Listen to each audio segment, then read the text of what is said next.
Jeg synes, han har forandret sig. Det synes jeg nu ikke, han har.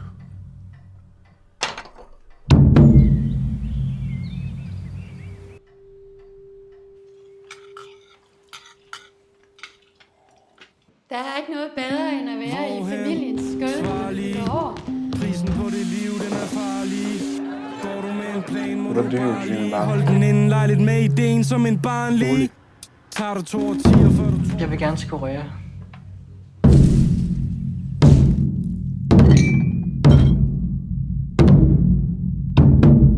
Welcome to Scandinavian Films at the Berlinale 2023. I'm Wendy Mitchell. I'm so happy to be here with Malene Choi, who is the director of The Quiet Migration, has gotten such a great response here in Berlin. Malene, how does it feel? How did it feel to be in that room, to show your very special film and get the response you did? Oh, that was quite magical because I thought it was a huge cinema to premiere in, and I was really afraid that there would be like maybe half full. So that was really magical. Yeah. And what have you been hearing from the audience? What kind of questions have they asked you? Have people come up to you around town after having seen the film? I mean, they just asked me about how we shot the film. Okay.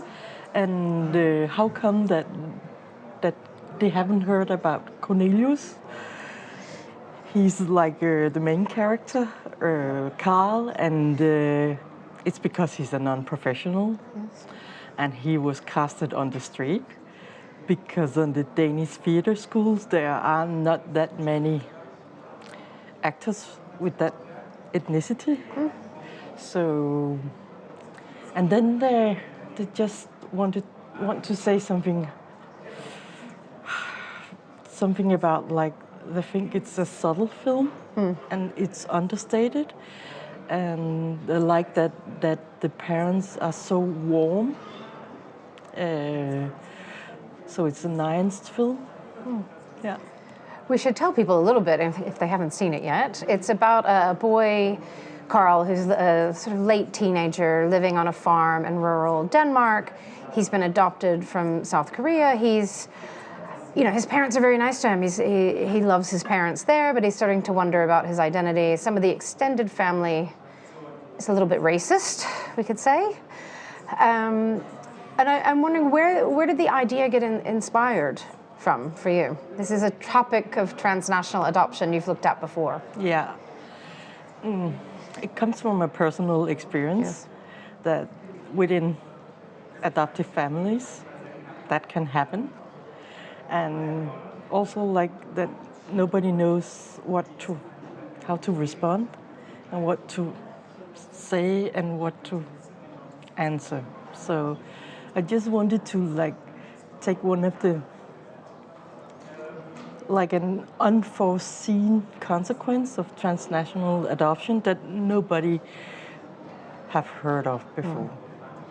What do you say and what do you do and how do you protect yourself at a family gathering because you don't want to be the one that says something to spoil the good atmosphere. So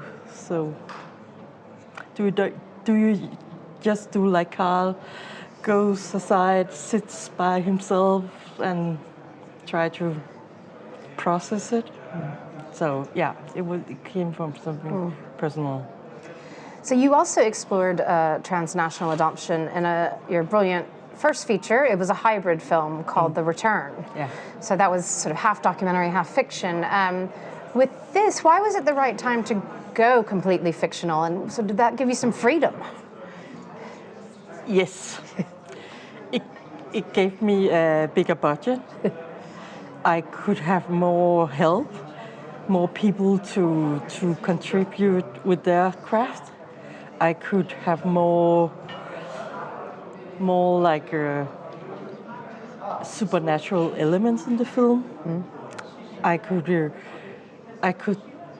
kind of tell it in my own way, in a way where I could be more use the images more and the sound more than when I do documentary, because then I'm really relying upon reality. No. Well, I think it's so beautiful. I've actually heard a lot of people talking about the visual style of the film, because there's some unexpected like camera movements or visuals. Can you talk a little bit about the visual language you wanted to play with in The Quiet Migration? I really wanted to show the surroundings of Carl and like the backdrop of his isolation. And for me, the Danish landscape is the most Danish, is iconically, because you have the wheat fields and the blue sky, and it's something that I love now. So how can you be sad in such a beautiful landscape? And I wanted to play with like the weed when it's cut off, it like sticks in a way, and you know just by seeing it that you can get hurt if you touch it. Oh. And so I wanted to play with like all the elements that are also out in nature. Some and on beauty and a little far. pain, maybe. Yeah. Yes. Like something is soft and other things are like sticky and harsh and heavy, and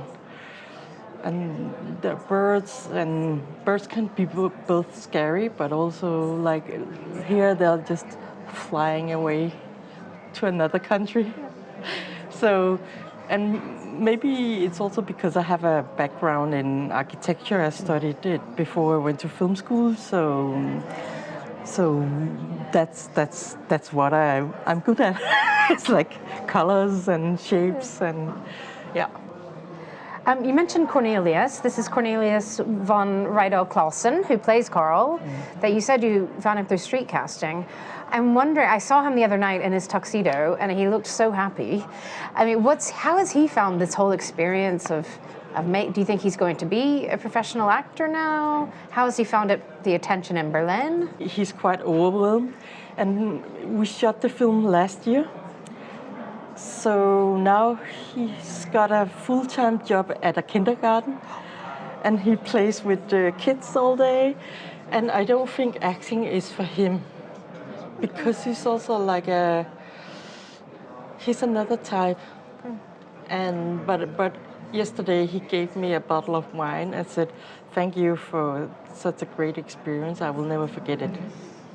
Oh, if you didn't love him already, picturing him in this kindergarten, I love it. What would you say has been the best thing about being in Berlin? I mean, the best thing was to screen the film at Zoopalast. The way they treat filmmakers, like the spotlight they put on you, the moderator they gave us, she was brilliant, and the way that you celebrate, or the Berlinale celebrates filmmaking and film art, it's something, it's really, really, how do you say, I don't know, fabulous. Yeah. Yeah. Well, fabulous indeed. I mean, I think this film is a piece of art. Malene, we wish you so much continued success with The Quiet Migration. It's such a beautiful film, and it's been great to talk to you and see how Berlin has embraced the film, and good luck with the rest of the film's journey. Thank you. Thank you.